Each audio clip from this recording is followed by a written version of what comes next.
Hello Bagepalli. నమస్కారం friends, అందరికీ జై శ్రీ గణేష, జై శ్రీరామ్. ఫ్రెండ్స్, ఈ రోజు వచ్చేసరికి మన హిందూపురికి దగ్గరలో ఉన్నటువంటి బాగేపల్లి దగ్గరికి అయితే వెళ్తున్నాము. అసలు మ్యాటర్ ఏంటంటే, మా బ్రదర్ వాళ్ళు నాతో పాటు ఇన్ని సంవత్సరాల నుంచి తిరుగుతున్నారు. బట్ ఈ టెంపుల్ గురించి నాకు ఎప్పుడు చెప్పలేదు. నేను కూడా ఈ టెంపుల్ కి ఎప్పుడు కూడా రాలేదు. మీరు కూడా నాలాగే మొదటిసారి అమ్మవారి గురించి తెలుసుకుంటూ ఉంటే గనక కింద ఒకసారి కామెంట్ చేయండి. ఈ రోజు మేము వచ్చేసరికి బాగేపల్లిలో ఉన్నటువంటి శ్రీ సుంకులమ్మ దేవాలయం దగ్గరికి అయితే వచ్చేసినాము.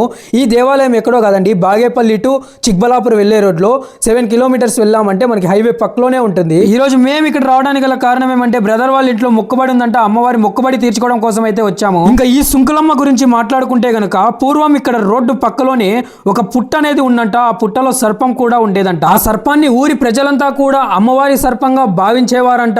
అక్కడ వెలిసినటువంటి ఆ పుట్టలో, అలానే ఆ సర్పంలో సాక్షాత్తు ఆ సుంకులమ్మనే చూసుకుంటూ పూజలు అయితే నిర్వహించేవారు. ఆ సర్పం పుట్టలోంచి బయటికి వచ్చేది, కానీ ప్రజలకు ఎటువంటి హాని కలిగించేది కాదు. చాలా మహిమగల దేవాలయం. ఒకప్పుడు ప్రజల సమీక్షలో ఘనంగా పూజలు అయితే నిర్వహించేవారట.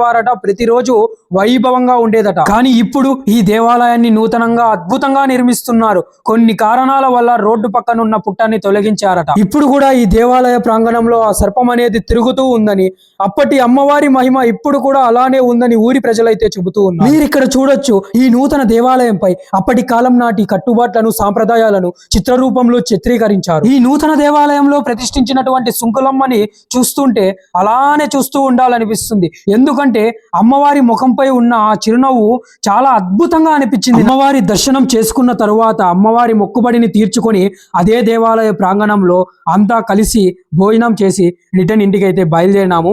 ఈ దేవాలయానికి సంబంధించి నాకు తెలిసిన హిస్టరీని మీకు తెలియజేయడం అయితే జరిగింది. మీకు ఒకవేళ ఈ దేవాలయానికి సంబంధించి ఫుల్ హిస్టరీ కావాలంటే కింద కామెంట్ చేయండి. నెక్స్ట్ టైం వచ్చినప్పుడు మీకోసం ఈ దేవాలయానికి సంబంధించి మొత్తం హిస్టరీ అయితే మీ ముందరకు తీసుకొస్తా. అందరికీ బాయ్ ఫ్రెండ్స్, జై శ్రీరామ్, జై శ్రీ గణేష.